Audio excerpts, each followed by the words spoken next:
What's up guys? I hope you are doing well. I am Veer. Welcome to study lover. देखिए, सबसे पहले तो थोड़ी सी बात मैं टेस्ट के बारे में करता हूँ. हम लोगों ने टेस्ट कंडक्ट कराया कल और उस टेस्ट में क्या हुआ, आप लोगों ने अच्छे से पार्टिसिपेट भी किया, पर लेकिन नंबर जो है वो काफ़ी अच्छे नहीं आ पाए हैं आप लोगों के. वो टेस्ट मेरा देने का पर्पज़ भी यही था. देखिए, यहाँ पे लेक्चर सुन के आप लोग शांति में बैठ जाएं, उससे कुछ नहीं होने वाला है.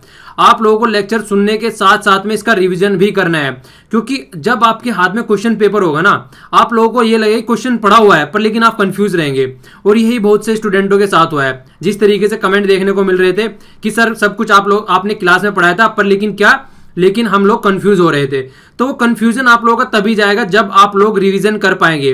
इसीलिए मैंने 5 दिन रखे हैं लेक्चर, और 2 दिन आप लोग चाहे तो रिवीजन कर सकते हैं अच्छे से और टेस्ट दे सकते हैं अपना. तो आप लोगों को सारी चीजें साथ में लेके चलनी है. रिवीजन भी उतना ही इंपॉर्टेंट है जितनी इंपॉर्टेंट पढ़ाई है. तो रिवीजन को पीछे नहीं छोड़ना है किसी भी हालत में. तो टेस्ट देने से पहले आप उसको एनालाइज करना, कहाँ कहाँ आपकी कमी हो रही है, कहाँ कहाँ आप लोगों को और ज़्यादा इंप्रूव करना है. और जितने भी लेक्चर पीछे के हो चुके हैं फिर से उनको ढंग से सुनिएगा, जिससे कि आप लोग अच्छे से कनेक्ट कर पाएं. ओके, तो सारे जितने लेक्चर है उसकी प्लेलिस्ट भी आप लोगों को नीचे मिल जाएगी. तो अब तक जो हम पढ़ रहे थे वो एक ओवरव्यू ऑफ द कॉन्स्टिट्यूशन पढ़ रहे थे. वो एक ओवरव्यू था जिससे अब आने वाले टाइम में जितने भी लेक्चर चलेंगे उससे आप लोगों का एक ओवरव्यू मिल गया. उसमें हमने क्या क्या कवर किया. हिस्टोरिकल बैकग्राउंड, सबसे पहला चैप्टर जो था हिस्टोरिकल बैकग्राउंड हमने कवर किया. हिस्टोरिकल बैकग्राउंड में हमने कंपनी का रूल, जो कंपनी का रूल था 1773 से कितना था 1858 तक, जब स्वतंत्रता संग्राम हुआ था उस तक था. फिर उसके बाद में क्या आ गया था, उसके बाद आ गया था रूल क्राउन का, जिसको हम मतलब गवर्नमेंट ब्रिटेन का भी रूल बोलते हैं. तो उसका रूल कब से आ गया, फिर 1858 से 1947 तक उसका रूल आ गया. तो ये हमने क्यों पढ़ा, पढ़ तो हम पॉलिटी रहे हैं, इसको पढ़ने की क्या जरूरत पड़ गई थी. इसको इसलिए पढ़ रहे थे हम क्योंकि यही एक ड्यूरेशन है जिसके बीच में हमारा कॉन्स्टिट्यूशन बना है. इसी से हमारे कॉन्स्टिट्यूशन की नींव निकल कर आती है. तो इसलिए हमने ये सारा बैकग्राउंड देखा. यहाँ से आप लोगों को पता चला कहाँ कहाँ से किस किस तरीके से हमारे यहाँ मतलब कॉन्स्टिट्यूशन असेंबली बनना स्टार्ट हुई, किस तरीके से हमारे मेंबर आना स्टार्ट हुए, जो वायसराय की काउंसिल थे उसमें मतलब कहाँ कहाँ क्या क्या चेंजेस हुए, जहाँ से एक नींव पड़ी. तो जो नींव पड़ी वो इसी ड्यूरेशन में पड़ी. तो इसलिए ये हमको पढ़ना पड़ा अच्छे से. तो ये हमने अच्छे से कवर किया. उसके बाद में जो नेक्स्ट चैप्टर था हमारा वो था मेकिंग ऑफ द कॉन्स्टिट्यूशन. तो उस मेकिंग ऑफ द कॉन्स्टिट्यूशन में हमने क्या क्या पढ़ा कि कंपोजिशन क्या थी कॉन्स्टिट्यूशन असेंबली की. उसके बाद में हम लोगों ने देखा कि किस तरीके से कौन कौन सी और कमिटीज थी, ड्राफ्टिंग कमेटी वगैरह या और भी कौन कौन सी कमेटी थी, 8 कमेटी और दूसरी छोटी छोटी कमेटियों के बारे में मैंने और आप लोगों को बताया था. तो वे सारी कमेटी और किस तरीके से हमारे कॉन्स्टिट्यूशन का जो क्रिटिसिज्म होता है, मतलब हमारे कॉन्स्टिट्यूशन को ये बोला जाता है कि बोरोड कॉन्स्टिट्यूशन है. मैंने आप लोगों को बोला कि ये बोरोड कॉन्स्टिट्यूशन नहीं है, ये एक रिसर्च बेस्ड कॉन्स्टिट्यूशन है.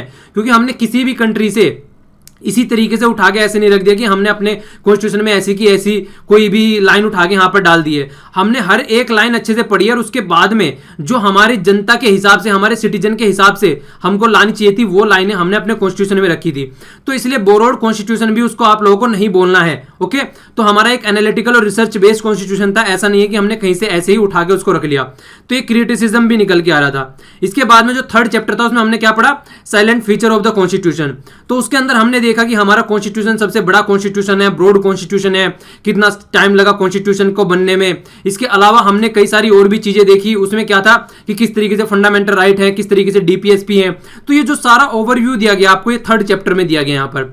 तो ये कंप्लीट प्रोग्राम हम 9 लेक्चर में कंप्लीट कर चुके हैं. वो 9 के 9 लेक्चरों की आप लोगों को नीचे प्लेलिस्ट में लिंक मिल जाएगा, जिससे कि आप लोग जिन्होंने नहीं देखा है वो देख सके और जिन्होंने देख लिया वो रिवीजन कर सके. क्योंकि पेपर देने के बाद में आप लोगों को रियलाइज हो गया होगा कि कितना इंपॉर्टेंट है रिवीजन करना. ओके, तो ये तो हो गई बाकी की बात. आज का जो लेक्चर हमारा चल रहा है, ये लेक्चर जो मैं ले रहा हूं, इस लेक्चर में हम करने जा रहे हैं प्रीएम्बल.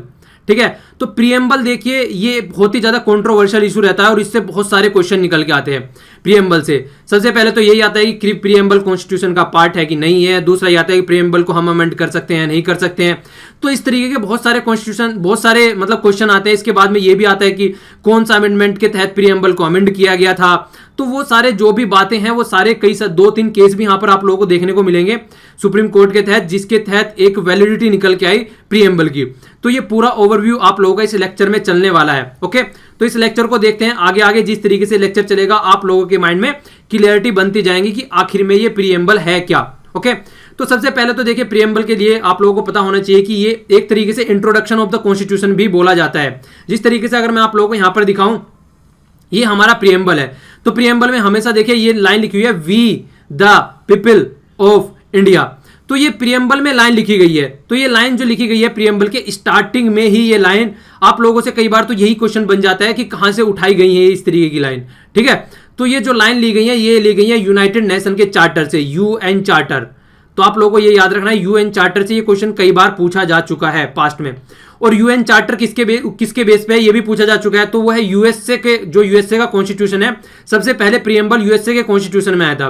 तो यूएन चार्टर है यूएसए के कॉन्स्टिट्यूशन के बेस पे, और हमारा जो प्रियम्बल है, यूएसए का जो प्रियम्बल है वो सबसे पहला प्रियम्बल है, उसके बाद में यूएन का चार्टर यूएसए के प्रियम्बल के बेस पे है, और हमारा प्रियम्बल यूएन के चार्टर के बेस पर है।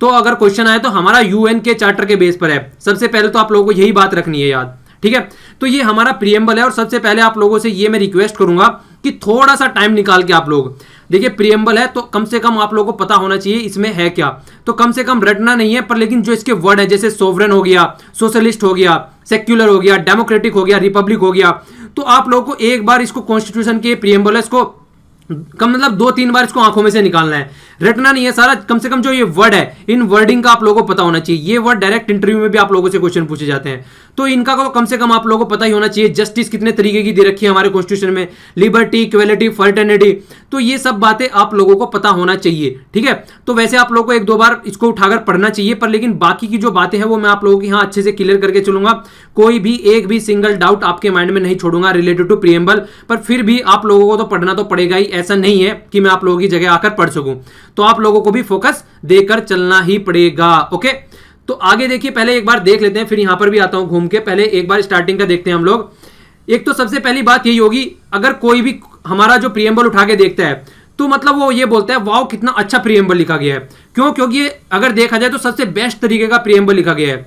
अगर कोई भी इस प्रियम्बल को उठाकर पढ़ता है तो उससे पूरे कॉन्स्टिट्यूशन का एक जिस्ट मिल जाता है कि इसमें है क्या आखिर, तो पूरे कॉन्स्टिट्यूशन हमारा है किस बेस पे, मतलब क्या क्या उसके प्रोविजन है हमारे कॉन्स्टिट्यूशन के, मतलब किस तरीके का प्रोविजन हो सकता है।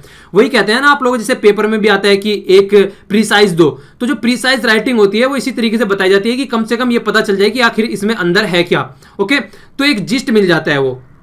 तो इसी तरीके से यहां पर भी ये हमारे कॉन्स्टिट्यूशन का एक जिस्ट देखने को मिलता है कि सोशलिस्ट है, सेक्युलर है, डेमोक्रेटिक है, रिपब्लिक है। तो ये सारे वर्डों के मैं आप लोगों को मीनिंग भी अच्छे से एक्सप्लेन करूंगा। ठीक है, तो यहां पर ये बातें बोली जाती है। तो हमारा जो प्रियम्बल है वो सबसे बेस्ट प्रियम्बल बोला जाता है वर्ल्ड का। तो ये आप लोगों को याद रखना है, काफी इंपॉर्टेंट है। क्यों? क्योंकि ये हमारा प्रियम्बल है, तो आप लोगों को इसके बारे में पता होना चाहिए। ओके, इसके बाद में हम थोड़ी हिस्ट्री देख लेते हैं। देखिए, सबसे बड़ी बात तो यही है कि ये एक तरीके से समरी भी बोली जाती है, जैसे सार कॉन्स्टिट्यूशन का बोला जाता है, इंट्रोडक्शन या प्रस्तावना कुछ भी आप लोग बोल सकते हैं। तो ये कॉन्स्टिट्यूशन में इसीलिए स्टार्टिंग में रखा गया क्योंकि ये प्रीफेज ऑफ द कॉन्स्टिट्यूशन भी इसको बोलते हैं। ठीक है, सबसे बड़ी बात क्या है, सबसे पहला जो था, इस तरीके क्वेश्चन भी कई बार आ जाते हैं खासकर एसएससी और बैंकिंग में, कि अमेरिकन कॉन्स्टिट्यूशन का ये पूछा जाता है कि सबसे पहले प्रियम्बल किसका कॉन्स्टिट्यूशन का था। तो सबसे पहले किसका था? वो था अमेरिकन कॉन्स्टिट्यूशन का। बट हमारा प्रियम्बल जो है वो यूएन चार्टर के बेस पे है, ये आप लोगों को याद रखना है। ठीक है, तो ऑब्जेक्टिव जो रिजोल्यूशन है वो आप लोगों को देखिए, ऑब्जेक्टिव रिजोल्यूशन वैसे पहले भी कवर कर चुका हूं मैं, पर लेकिन फिर से आप लोगों का रिवीजन हो जाएगा यहां पर।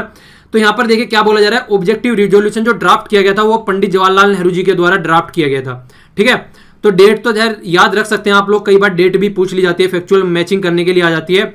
तो दिसंबर 13, 1946, ठीक है ना, तो ये डेट हो गई यहां पर। और जो अडॉप्ट किया गया था कॉन्स्टिट्यूशन असेंबली के द्वारा, वो कब किया गया था? वो देखिए 22 जनवरी 1947 को इसको अडॉप्ट किया गया था। ठीक है, इसके बाद में अमेंड किया गया, इसको अमेंड कब किया गया? इसको 42nd कॉन्स्टिट्यूशन अमेंडमेंट के तहत 1976 में इसको अमेंड किया गया है, और 3 वर्ड ऐड किए गए। ये 3 वर्ड भी कई बार पूछ लिए जाते हैं, सोशलिस्ट, सेक्युलर और इंटीग्रिटी, ये 3 वर्ड यहां पर ऐड किए गए हैं। तो अब थोड़ा सा आगे चलने से पहले मैं आप लोगों को थोड़ी हिस्ट्री बताता हूं कि क्या क्या कंट्रोवर्सी इससे रिलेटेड रही है। यहां पर जो बात कर रहे हैं हम, देखिए यहां पर कुछ केस दे रखे हैं प्रियम्बल से रिलेटेड। तो प्रियम्बल पार्ट है कॉन्स्टिट्यूशन का या नहीं है, ये कंट्रोवर्सी थी उस टाइम पर। तो ये क्या होता है, सुप्रीम कोर्ट में केस चले जाते हैं। तो सुप्रीम कोर्ट में केस जाने के बाद में क्या होता है, वहां पर डिस्कशन होता है कि ये बात सही है या नहीं है। ठीक है, तो कोई भी इस तरीके से सुप्रीम कोर्ट में पहुंच जाता है, बोलता है कि ये कैसे किया जा रहा है, कि इसको अमेंड कर सकते हैं नहीं कर सकते हैं, पार्ट है या नहीं है। तो सबसे पहला जो केस गया सुप्रीम कोर्ट में, तो वो गया 1960 में। 1960 में जो केस गया इसको बोलते हैं बारूबारी यूनियन केस, इसका नाम याद आप लोगों को याद रखना है, ये आप लोग राइटिंग में भी यूज कर सकते हैं। तो ये बारूबारी यूनियन का जो केस था, इसके तहत बात क्या हुई, इसके तहत बात ये निकल के आई, देखिए अगर हम प्रियम्बल को कॉन्स्टिट्यूशन से हटा दें तो हमारे कॉन्स्टिट्यूशन पे कुछ फर्क पड़ेगा? बिल्कुल नहीं पड़ेगा। प्रीएम्बल क्या हमारे कॉन्स्टिट्यूशन को कोई पावर प्रोवाइड कराता है? अगर प्रीएम्बल को हटाने से हमारे कॉन्स्टिट्यूशन की कोई पावर घट सकती है? नहीं घटेगी। प्रीएम्बल को हटाने से क्या हमारे कॉन्स्टिट्यूशन में जो फंडामेंटल राइट्स हैं, ड्यूटीज वगैरह जो हैं, उन पर कोई इंपैक्ट पड़ेगा? नहीं पड़ेगा। तो फिर यह माना गया कि जब प्रीएम्बल से हमारे कॉन्स्टिट्यूशन पे कोई इंपैक्ट नहीं है और ये अलग से पार्ट है, तो इसको कॉन्स्टिट्यूशन का पार्ट क्यों माना जा रहा है? तो जो इस केस के तहत जो कंट्रोवर्सी निकल के आई वो यही निकल के आई कि प्रीएम्बल कॉन्स्टिट्यूशन का पार्ट नहीं है। क्यों? क्योंकि इससे कॉन्स्टिट्यूशन का हमारा कोई कनेक्शन ही नहीं है। ये तो ऐसे हो गया, हो या ना हो, इसका होना या ना होना बराबर हो गया। तो ये बात बोली गई। तो इस केस के तहत ये डिसाइड हो गया कि preamble is not the part of constitution. ये फर्स्ट टाइम केस आया जिसके तहत ये बात निकल के आई। पर लेकिन फिर एक केस ऐसा निकल के आया जो कि जिसने पूरा कॉन्स्टिट्यूशन का फेस ही बदल के रख दिया। ये केस आप लोगों को याद रखना है, केशवानंद भारती केस। तो केशवानंद भारती केस है 1973 में आया, ठीक है ना। 1973 के याद से मुझे याद भी रहता है, प्रोजेक्ट टाइगर भी इंडिया में तभी स्टार्ट हुआ था। तो एक तरीके से टाइगर केस भी आप इसको बोल सकते हैं, ठीक है। मतलब ये याद करने का तरीका है, वैसे लिखना नहीं आपको कहीं पे। ओके, तो कनेक्ट कर सकते हैं जहां पे आप लोगों के माइंड में अगर पुराना कोई डेटा हो तो नए डेटा से उसको कनेक्ट कर लिया कीजिए। ये याद करने का सबसे आसान तरीका होता है, कुछ भी अगर चीज आपको याद रखनी है तो देखिए ये केस जो आया, इस केस के बाद में क्या हो गया, ये ओपिनियन निकल के आया कि जो कॉन्स्टिट्यूशन का पार्ट है प्रीएम्बल, ठीक है। तो प्रीएम्बल कॉन्स्टिट्यूशन का पार्ट है क्योंकि प्रीएम्बल में एक कॉन्स्टिट्यूशन का पूरा आप लोगों को एक जिस्ट मिल जाता है, ठीक है। तो जिस तरीके से किसी भी बुक के अंदर कोई प्रीफेस रख देते हैं या फिर एक इंडेक्स टाइप का रख देते हैं, तो ये उस तरीके से है, ठीक है। तो जब ये बात आ गई तो ये निकल के आया कि जब ये पार्ट आप लोगों ने मान लिया है कि प्रीएम्बल कॉन्स्टिट्यूशन का पार्ट है, तो फिर ये भी बात निकल के आने लगी क्या इसको अमेंड किया जा सकता है या नहीं किया जा सकता है। तो फिर ये बोला कि जब जिस तरीके से कॉन्स्टिट्यूशन को अमेंड कर सकते हैं तो प्रीएम्बल को भी हम अमेंड कर सकते हैं। तो प्रीएम्बल में भी अमेंडमेंट किया जा सकता है पार्लियामेंट के द्वारा, ठीक है ना। क्यों? क्योंकि ये कॉन्स्टिट्यूशन का पार्ट है। जब कॉन्स्टिट्यूशन में अमेंडमेंट किया जा सकता है तो प्रीएम्बल में भी अमेंडमेंट किया जा सकता है। और इस केस के बारे में आप लोगों को एक बहुत इंपॉर्टेंट इंफॉर्मेशन और देना चाहूंगा, जिनको पता है सही है, नहीं पता है तो सुन लीजिए ध्यान से। देखिए इस जो केस जो आया, केशवानंद भारती ऑफ यूनियन का जो केस निकल के आया, इसमें क्या होगा, केशवानंद भारती के केस में कॉन्स्टिट्यूशन को एक तरीके से एक ऐसा नया आप लोग बोल सकते हैं डायमेंशन निकल के आई जिसको बोलते हैं बेसिक स्ट्रक्चर। मतलब एक ऐसी स्ट्रक्चर जिसके ढांचे में कॉन्स्टिट्यूशन पड़ा हुआ है, तो वो स्ट्रक्चर निकल के आई। तो इस केस में क्या बात निकल के आई सामने कि कॉन्स्टिट्यूशन को आप चेंज तो कर सकते हैं, कॉन्स्टिट्यूशन में आप अमेंड तो कर सकते हैं। आर्टिकल किसके तहत? 368 के तहत आप कॉन्स्टिट्यूशन को चेंज कर सकते हैं, जब चाहे आप इसमें अमेंड कर सकते हैं। पर एक बात और है इसके साथ में, वो क्या बात है? वो ये बात है कि आप बेसिक स्ट्रक्चर चेंज नहीं कर सकते। मतलब बेसिक स्ट्रक्चर मतलब मान लीजिए ये घर है, ठीक है ना, ये घर है, तो ये घर की बाउंड्री है, ठीक है। इस बाउंड्री के अंदर आप लोगों ने एक इंफ्रास्ट्रक्चर खड़ा कर दिया, ठीक है, कोई एक इंफ्रास्ट्रक्चर खड़ा कर दिया कि ये मेरा घर बना दिया हम लोगों ने ऐसा करके। मतलब ये ले लीजिए, इसको ले लीजिए, ज़्यादा बेटर समझ में आएगा। ये इस तरीके से हम लोगों ने कुछ बना दिया, ठीक है ना, ये इस तरीके से बन गया और यहाँ पर आप लोगों ने कोई छत भी रख दी इसके ऊपर, तो ये घर टाइप का बन गया, जो भी हो गया आप लोगों को जो दिख रहा है। तो क्या कर सकते हैं, मतलब इसके अंदर कुछ भी, यहाँ टेबल लगा सकते हैं, यहाँ चेयर लगा सकते हैं, डबल बेड लगा सकते हैं, अंदर दीवार पर कुछ भी कर सकते हैं, जो भी चाहे। यहाँ पर घड़ी डाल दी दीवार पर लगा के, यहाँ पर एलईडी डाल दी, एलसीडी डाल दी, फ्रिज रख दिया, कुछ भी कर सकते हैं इस घर के अंदर। पर लेकिन इस घर की स्ट्रक्चर चेंज आप नहीं कर सकते, ठीक है, समझ में आया। मतलब इस घर के अंदर आप कुछ भी कर सकते हैं, कबड्डी खेलिए, चाहे इसके अंदर क्रिकेट खेलिए, चाहे वॉलीबॉल खेलिए, पर इस घर की स्ट्रक्चर आप चेंज नहीं कर सकते हैं। तो ये हो गई कॉन्स्टिट्यूशन की बेसिक स्ट्रक्चर। तो बेसिक स्ट्रक्चर आप चेंज नहीं कर सकते कॉन्स्टिट्यूशन की, बस आप लोग अमेंड कर सकते हैं। तो अंदर का पार्ट इसमें अमेंड कर सकते हैं, जो आप करना चाहे, ऐसा कुछ नहीं करेंगे जिससे बेसिक स्ट्रक्चर चेंज हो जाए। ये बात एक बात हो गई। इसके अलावा दूसरी बात क्या आती है जो कंट्रोवर्सी में रहती है, ये आगे आएगी, फिर भी मैं आप लोगों को यही बता देता हूं। बेसिक स्ट्रक्चर क्या है ये भी आज तक डिफाइन नहीं है। क्यों? क्योंकि basic structure case to case vary करती है। अब ये बेसिक स्ट्रक्चर कौन डिफाइन करेगा? हमारा सुप्रीम कोर्ट डिफाइन करेगा। अगर कोई केस सुप्रीम कोर्ट में आता है तो सुप्रीम कोर्ट के जो जज हैं वो डिफाइन करेंगे कि ये बेसिक स्ट्रक्चर क्या बवाल है और इसको बेसिक स्ट्रक्चर में रखा जा सकता है या नहीं रखा जा सकता है। कुछ चीजें आप लोग बेसिक स्ट्रक्चर में बोल सकते हैं, जैसे सेपरेशन ऑफ पावर हो गया एक तरीके से, मतलब दोनों के बीच में कंट्रोवर्सी नहीं होनी चाहिए। जिस तरीके से जो अभी हमारा एक बिल क्या एक्ट ही बन गया था पूरा अमेंडमेंट चेंज करके, जिस तरीके से पार्लियामेंट ने एक्ट बनाया एनजेएसी करके, नेशनल जुडिशियल अपॉइंटमेंट कमीशन, तो वो बनाया, तो सुप्रीम कोर्ट ने क्या किया, उसको खारिज कर दिया। क्यों? क्योंकि ये बेसिक स्ट्रक्चर को फॉलो नहीं कर रहा था। और ये क्या कर रहा था, ये एक तरीके से सेपरेशन ऑफ पावर जो जुडिशरी में और एग्जीक्यूटिव में आप लोग बोल सकते हैं, उनमें जो सेपरेशन ऑफ पावर होता है उसको सही नहीं मान रहा था। सेपरेशन ऑफ पावर मतलब इनकी अलग पावर है और इनकी अलग पावर है एग्जीक्यूटिव की, तो ये एक तरीके से इनकी इंडिपेंडेंसी को हर्ट कर रहा था। तो किसने डिसाइड किया? ये सुप्रीम कोर्ट ने डिसाइड किया। तो supreme court case to case decide करेगा कि क्या बेसिक स्ट्रक्चर है और क्या बेसिक स्ट्रक्चर नहीं है। तो बेसिक स्ट्रक्चर का ऐसा कोई फंडा नहीं है कि ये बेसिक स्ट्रक्चर है और ये बेसिक स्ट्रक्चर नहीं है। तो ये कॉन्सेप्ट निकल के कहां से आया? आप लोगों को याद रखना है, केशवानंद भारती का केस आया 1973 में, उससे ये बेसिक स्ट्रक्चर का कॉन्सेप्ट निकल के आया। तो अब बात क्या बोली गई? अब बात ये बोली गई कि आप प्रीएम्बल को भी अमेंड तो कर सकते हैं। हमने आप लोगों को पावर दे दी कि प्रीएम्बल को अमेंड करिए, पर लेकिन आप प्रीएम्बल को अमेंड करने के तहत आपको बेसिक स्ट्रक्चर का भी ध्यान रखना है। बेसिक स्ट्रक्चर आप लोग चेंज नहीं कर सकते, प्रीएम्बल आप लोग चेंज कर सकते हैं। तो ये कॉन्सेप्ट निकल के आया, जिससे आप लोगों को याद रखना है, काफी इंपॉर्टेंट ये केस था। फिर इसके अलावा एक केस और आया निकल के, थर्ड केस था ये था LIC ऑफ इंडिया केस। ये 1995 में, ठीक है। तो जब ये केस निकल के आया, इससे तो बिल्कुल कंफर्म हो गया कि प्रीएम्बल जो है वो इंटीग्रल पार्ट है ऑफ कॉन्स्टिट्यूशन का। तो ये कंफर्मेशन केस भी आप इसको बोल सकते हैं, पर लेकिन असली जो बेस था वो तो यहाँ पे डाल दिया गया था, किसके द्वारा? केशवानंद भारती केस के द्वारा। ओके, इसके अलावा देखिए, प्रीएम्बल जब पार्ट हो गया है कॉन्स्टिट्यूशन का, तो एक बात फिर वही निकल के आती है, क्या कि अमेंड किया जा सकता है या नहीं किया जा सकता। वो मैंने आप लोगों को बताया कि उसको अमेंड भी किया जा सकता है। आगे देखिए क्या बोल रहे हैं, आगे ये बोल रहे हैं कि प्रीएम्बल भी ऐसे ही है जिस तरीके से कोई अदर पार्ट है कॉन्स्टिट्यूशन का, ठीक है। तो प्रीएम्बल के बारे में आप लोगों को कोई भी अब डाउट नहीं होना चाहिए माइंड में, तो कॉन्स्टिट्यूशन का पार्ट है और अमेंड किया जा सकता है। तो बात ये हो गई। इसके अलावा जो क्वेश्चन पूछे जाते हैं वो यहां से क्वेश्चन निकल के आते हैं। Preamble is neither the source of power to legislature, मतलब जो भी लॉ बनाते हैं हमारे यहाँ पे जो लेजिस्लेटिव है, तो उनके लिए सोर्स ऑफ पावर का भी कोई सोर्स नहीं है यहाँ से, और कोई प्रोहिबिट भी नहीं करता है, मतलब कुछ करने से भी नहीं रोकता है लेजिस्लेचर को, ठीक है।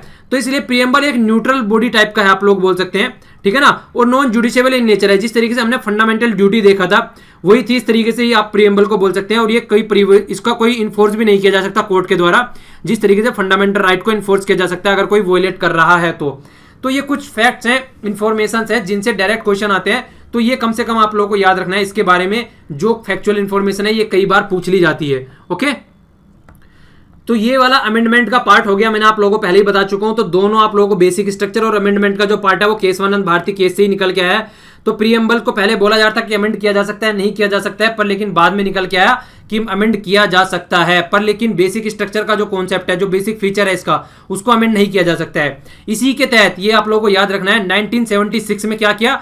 अमेंड किया गया इसको 42nd अमेंडमेंट के तहत। इसको मिनी कॉन्स्टिट्यूशन भी बोलते हैं, क्योंकि ये इमरजेंसी के टाइम पे था ये, ठीक है ना।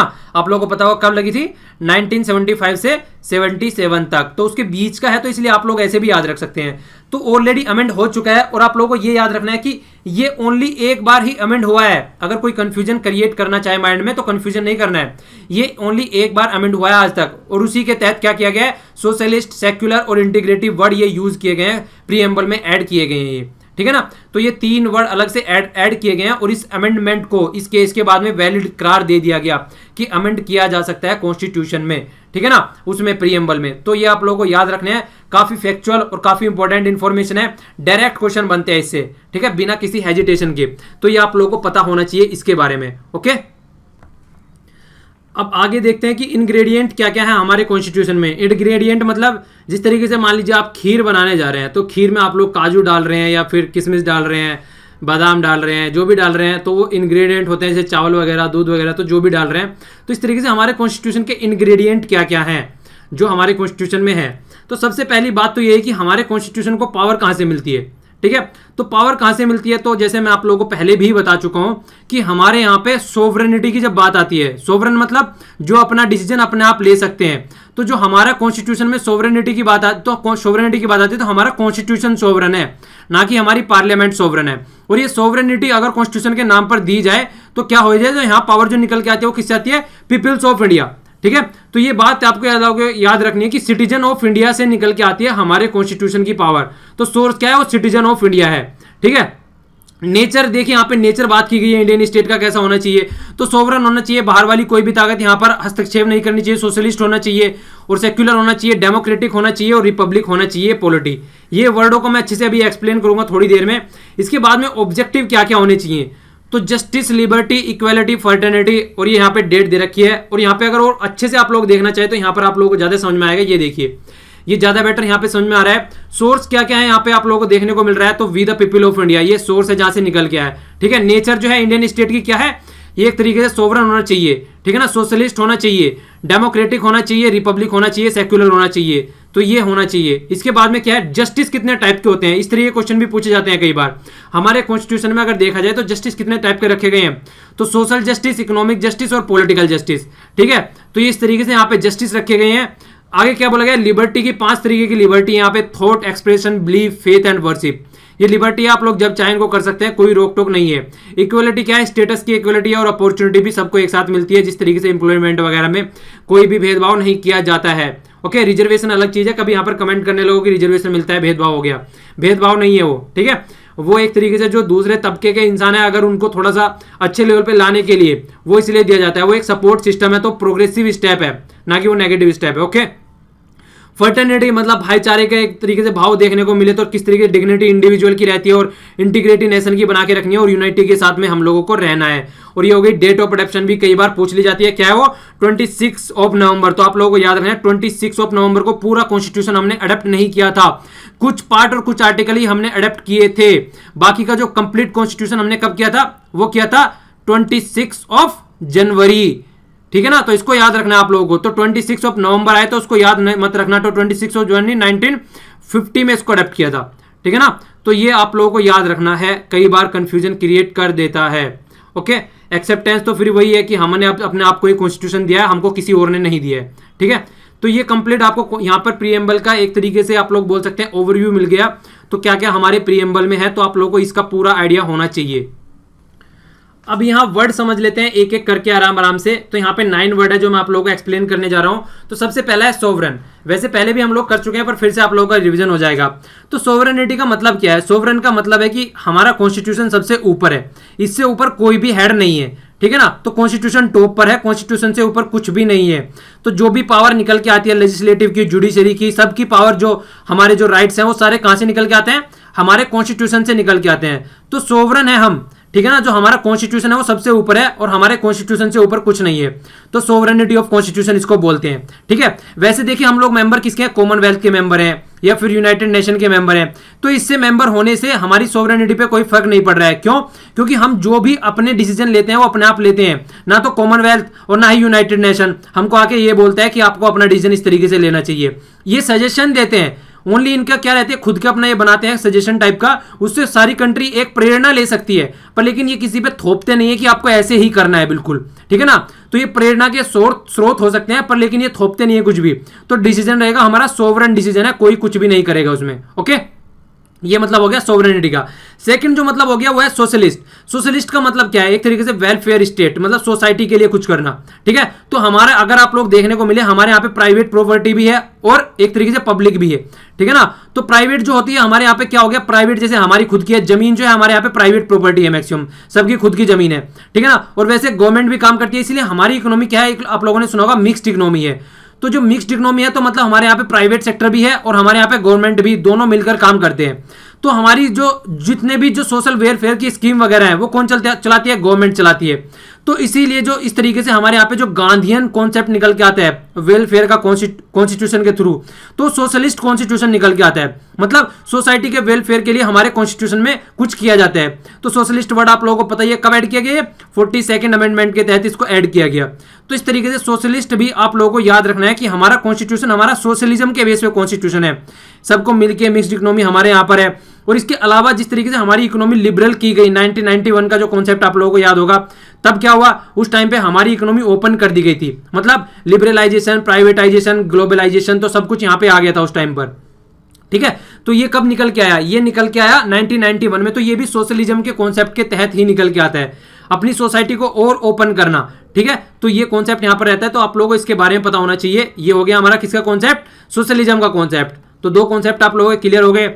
नेक्स्ट वाला क्या है, नेक्स्ट वाला है सेक्युलर। इसके ऊपर तो मैंने पूरी वीडियो बना रखी है, तो रिलीजन वर्सेस कॉन्स्टिट्यूशन करके मैंने पूरी वीडियो बना रखी है, आप लोग वहां पे भी देख सकते हैं। वैसे सेक्युलरिज्म का कॉन्सेप्ट ये निकल के आता है कि किसी भी धर्म को यहां पर फॉलो किया जा सकता है। और हमारा कॉन्स्टिट्यूशन आप लोगों को ये भी याद रखना है, प्रोग्रेसिव कॉन्स्टिट्यूशन है हमारा, मतलब प्रोग्रेसिव है हमारा सेक्युलरिज्म का कॉन्सेप्ट। क्यों? क्योंकि हमारी गवर्नमेंट सेपरेट नहीं है रिलीजन से, उसको प्रमोट करती है, एक तरीके से उसको सपोर्ट करती है। जिस तरीके से अगर कोई घूमने जा रहा है किसी यात्रा पर, तो उसको अगर किसी को कोई प्रॉब्लम हो रही है तो वहां पे हमारी गवर्नमेंट पीछे खड़ी होती है हमेशा। ऐसा नहीं है आप लोग कुछ भी करते रहो, गवर्नमेंट बिल्कुल पास में नहीं आएगी आपके। तो प्रोग्रेसिव कॉन्सेप्ट है हमारा कॉन्स्टिट्यूशन का, और जो वेस्टर्न कंट्री का है वो है नेगेटिव, ठीक है ना। तो हमारा प्रोग्रेसिव जो सेक्युलरिज्म का कॉन्सेप्ट है। तो ये भी आप लोगों को याद रखना है। ये 3 बहुत ही अच्छे प्रोविजन है, खासकर कई बार पूछ ले जाते हैं। इसके आगे नेक्स्ट वाला कौन सा है हमारा,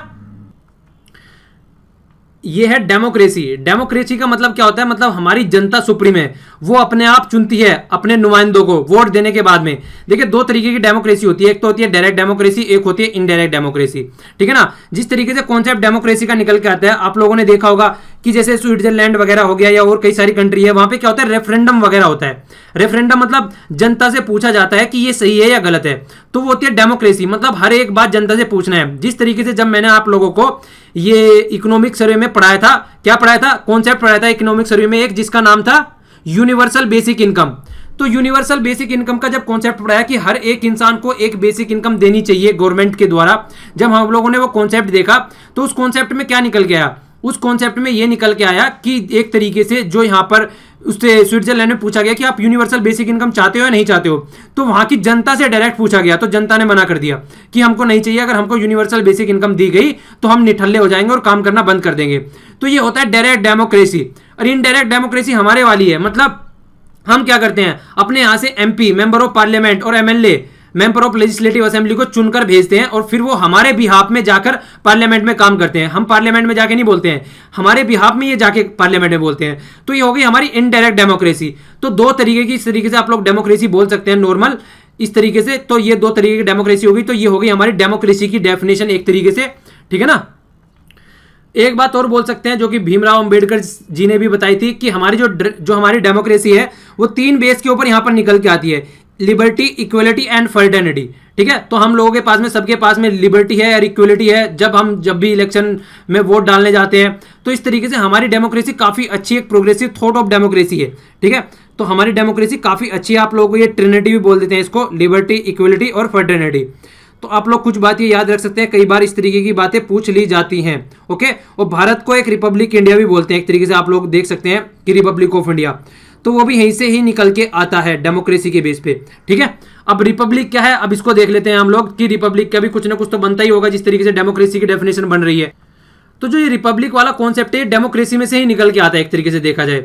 डेमोक्रेसी एक तो मैंने आप लोगों को बताया डायरेक्ट और इनडायरेक्ट, और दूसरी तरीके की भी डेमोक्रेसी होती है। एक तो होती है मोनार्क वाली जो कि यूके में है। वहां पे क्या होता है, जो हेड है वहां पे वो कौन होता है, वो हेड होता है, वो एक तरीके से हेरिडेटरी, मतलब पहले राजा था, फिर उसका बेटा बन गया, फिर उसका कोई और बन गया, तो इस तरीके से उसके चाचा बेटा भतीजे चाऊ जो भी बनते हैं, मतलब सब बनते रहते हैं वहां पर। तो ये हेरिडेटरी बोलते हैं इसको। पर लेकिन हमारे यहाँ पर क्या है, हमारे यहाँ पर एक तरीके से रिपब्लिक है, मतलब जनता के द्वारा चुना हुआ हेड है, तो उसको रिपब्लिक डेमोक्रेसी बोलते हैं। तो इस तरीके से दोनों वर्ड जुड़े हुए हैं, तो दोनों में आप लोगों को कंफ्यूज नहीं होना है, ठीक है ना। जो हेड है हमारे यहाँ पर वो रिपब्लिक है, मतलब वो चुना गया है जनता के द्वारा, हालांकि इनडायरेक्ट वे में चुना गया है, हमारे एमएलए और एमपीज के द्वारा चुना गया है। जिस तरीके से 14 प्रेसिडेंट के इलेक्शन चल रहे हैं आज, तो इसी तरीके से क्या होता है, ये हमारा जो रिपब्लिक है वो किसके द्वारा चुना जा रहा है, हमारा जो रिपब्लिक हेड है वो एमपी और एमएलए के द्वारा चुना जा रहा है। जैसे आज इलेक्शन हो रहा है 14 प्रेसिडेंट के, तो ये आप लोग याद रख सकते हैं इस तरीके से, ठीक है। तो हमारे यहाँ पे रिपब्लिक हेड है, ना कि मोनार्क हेड है। तो इस तरीके से कॉन्सेप्ट कहीं का निकल के आ गया, ये आ गया रिपब्लिक का कॉन्सेप्ट। इनडायरेक्टली इलेक्टेड होते हैं हमारे यहाँ पे, ये आप लोगों को याद रखना है। और जबकि अगर यूएसए में देखा जाए तो यूएसए में क्या काम होता है, यूएसए में डायरेक्टली इलेक्टेड होता है, मतलब जो वहां पे प्रेसिडेंट है, तो हमारा प्रेसिडेंट क्या होता है, डायरेक्टली इलेक्टेड जाता है जनता के द्वारा, पर हमारा प्रेसिडेंट डायरेक्टली जनता के द्वारा नहीं चुना जाता है, ओके। ये इनडायरेक्ट वे में चुना जाता है, तो ये आप लोगों को याद रखना है। अब 3 तरीके के जस्टिस है हमारे, इसमें हम लोगों ने देखे थे अभी, सोशल जस्टिस, इकोनॉमिक जस्टिस और तीसरा था पॉलिटिकल जस्टिस। तो सोशल जस्टिस का क्या मतलब है कि देखिए, एक तरीके से हमारी सोसाइटी जो है वहां पे रिलीजन, कास्ट या फिर रंग के भेद पे या फिर बर्थ प्लेस के बेस पे, तो ये जो इस तरीके की सिचुएशन होती है इनमें डिस्क्रिमिनेट नहीं करना है, मतलब सेक्स, रिलीजन, रेस, कास्ट या फिर कलर के बेस पर डिस्क्रिमिनेट नहीं करना है और सबको मिलकर रहना है एक दूसरे के साथ में, ठीक है ना। तो एक तरीके से ये क्या हो गया यहाँ पर, ये हो गया यहाँ पर जस्टिस हो गया, सोशलिस्ट जस्टिस। इकोनॉमी के बेस पे ये नहीं देखना हमको ये अमीर है ये गरीब है, तो सबको इक्वल मानना है एक तरीके से। तो ये एक तरीके से अपॉर्चुनिटी की बात आ जाती है यहाँ पे, मतलब जिस तरीके से इंप्लॉयमेंट अपॉर्चुनिटी की बात आती है उसको भी आप लोग बोल सकते हैं। तो ऐसा नहीं है कि अमीरों को जॉब मिलेगी गरीबों को नहीं मिलेगी, ठीक है। तो इस तरीके की बात की जा सकती है। जब पॉलिटिकल जस्टिस की बात आती है तो जिस तरीके से राइट की बात आती है, सबको इक्वल राइट मिलने चाहिए, वोटिंग राइट जिस तरीके से होता है, ऐसा नहीं है कि अमीरों को ज्यादा मिलेगा गरीबों को ज्यादा मिलेगा। तो ये सारे जस्टिस है हमारे कॉन्स्टिट्यूशन में, तो 3 तरीके के जस्टिस आते हैं हमारे यहाँ पर। तो ये भी कई बार पूछ लिया जाता है इस तरीके के क्वेश्चन भी कि जस्टिस किस तरीके से हमारे कॉन्स्टिट्यूशन में इनबिल्ट है। तो ये 3 तरीके के जस्टिस हमारे कॉन्स्टिट्यूशन में इनबिल्ट है, ओके। अच्छा, आगे जो 3 वर्ड दे रखे हैं, ये 3 वर्ड दे रखे हैं लिबर्टी, इक्वेलिटी एंड फर्टर्निटी। पहले तो ये बताइए आप लोग, ये तीनों वर्ड किसके कॉन्स्टिट्यूट मतलब किस कंट्री से हमने लिए हैं, ये बताना है आप लोगों को। मतलब किस कंट्री से आप लोग बोल सकते हैं, मतलब एक रिवॉल्यूशन भी उसके नाम पर काफी फेमस रहता है कि उस रिवॉल्यूशन से लिए गए हैं। आप लोग कंट्री बोल सकते हैं किस कंट्री से लिए गए हैं, ठीक है ना। तो ये कई बार आप लोगों से पूछा जाता है क्वेश्चन भी, तो नीचे कमेंट बॉक्स में इसका आंसर बताइएगा। तो मैं आप लोगों को ऑप्शन भी दे देता हूं, जिस तरीके से अमेरिकन रिवॉल्यूशन होता है, या फिर फ्रेंच रिवॉल्यूशन होता है, या फिर रशियन रिवॉल्यूशन होता है, या चाइना रिवॉल्यूशन होता है, चाइनीज रिवॉल्यूशन। तो किस तरीके से किसके रिवॉल्यूशन से ये लिबर्टी, इक्वलिटी एंड फर्टर्निटी वाले तीनों वर्ड लिए गए हैं, ठीक है ना। लिबर्टी का मतलब होता है आजादी, कहीं भी घूमो किसी भी तरीके से आप लोगों को कोई छेड़ देख नहीं है, कोई कुछ नहीं बोलेगा, आप लोगों को कुछ भी कर सकते हैं, एक तरीके से फ्रीडम ऑफ थॉट भी इसको बोल सकते हैं, ठीक है ना। इक्वलिटी का मतलब यही है कि सब इक्वल है, कोई आप में भेदभाव नहीं करेगा किसी भी कास्ट रंग के भेदभाव पर, या फिर अपॉर्चुनिटी के बेस पर किसको इंप्लीमेंट देना है, किसको देना है, कोई भी भेदभाव यहाँ पर नहीं होगा। तीसरा है फर्टर्निटी। फर्टर्निटी का मतलब वही निकल के आता है भाईचारा, कि एक दूसरे से मिलजुल कर रहना है और एक कंट्री को यूनाइट कंट्री रखना है। तो ये फर्टर्निटी के यहां से आता है। देखिए हमारी जो सोसाइटी है एक हेट्रोजेनस सोसाइटी है, मतलब हमारे यहाँ पे दुनिया भर के रिलीजन है। वही बात निकल के आती है कि कोस कोस पे बदले पानी, सवाब कोस पे बानी। तो ये कॉन्सेप्ट हमारी कंट्री में निकल के आता है। तो सबको मिलके अगर रहना है, सबको यूनाइट अगर रखना है, जो आप लोगों ने वर्ड भी सुना होगा यूनिटी, वो यूनिटी इन द डेमोक्रेसी करके, सॉरी डाइवर्सिटी, डेमोक्रेसी नहीं, यूनिटी इन द डाइवर्सिटी करके भी आप लोगों ने कई बार वर्ड सुना होगा ये। तो ये इस तरीके के भी इसीलिए वर्ड बोले जाते हैं क्योंकि हमारे यहाँ पे यूनाइट मिलके सब लोग रहते हैं। इतने सारे रिलीजन है, इतनी सारी लैंग्वेज है, इवन टोटल 22 लैंग्वेज तो हमारे कॉन्स्टिट्यूशन में ही रखी गई है, ठीक है ना। तो किस पार्ट में कॉन्स्टिट्यूशन के रखी हुई है, कमेंट बॉक्स में नीचे आंसर बताइए। तो इसलिए हमारा कॉन्स्टिट्यूशन देखिए काफी अच्छा बन जाता है, ठीक है। तो ये आप लोगों को पता होना चाहिए अपने कॉन्स्टिट्यूशन के बारे में। आप लोग जितना जाने उतना कम है। आप लोग कॉन्स्टिट्यूशन के बारे में ज्यादा से ज्यादा जानने की कोशिश करिए, और इसको एग्जाम के पॉइंट ऑफ व्यू से ही नहीं पढ़ना है, आप लोगों को वैसे भी पढ़ना है कि ये हमारा कॉन्स्टिट्यूशन है, हमको इसके बारे में सीखना है। तो इस तरीके की भावनाएं आप लोगों को रखनी है अपने कॉन्स्टिट्यूशन से रिलेटेड। तो आज के लेक्चर में इतना ही। पसंद आया तो लाइक कीजिए, नहीं पसंद आया तो डिसलाइक कीजिए। और देखिए आप लोगों को पीडीएफ जो यहाँ पर मिल जाएगी और ये यहाँ पर भी मिल जाएगी, दोनों के लिंक आप लोगों को नीचे डिस्क्रिप्शन बॉक्स में मिल जाएंगे। अगर कोई भी सजेशन आप लोग देना चाहते हैं, आप लोगों को लेक्चर में किसी भी तरीके से कोई भी इंप्रूवमेंट चाहिए, तो आप लोग नीचे कमेंट बॉक्स में लिख सकते हैं। और देखिए चीज़ें अगर पसंद आती है तो फेसबुक पर आप लोग इसको शेयर भी कर सकते हैं, जिससे कि दूसरों तक भी पहुंचे। कॉन्स्टिट्यूशन को ऐसे नहीं देखना है पढ़ाई के तौर पर, हमारे दूसरे सिटीजन को भी इसके बारे में जानने का, सीखने का मौका मिलेगा। तो उस तरीके से आप लोग इसको देख सकते हैं। तो शेयर किया कीजिए, इससे आप लोगों का रिविजन भी हो सकता है अच्छे से। और अपने आसपास सफाई रखिए और पानी जितना हो सकता है सेव कीजिए, पानी ज़्यादा बेकार नहीं करना चाहिए। तो आज के लिए इतना ही। Thanks a lot for listening. जय हिंद।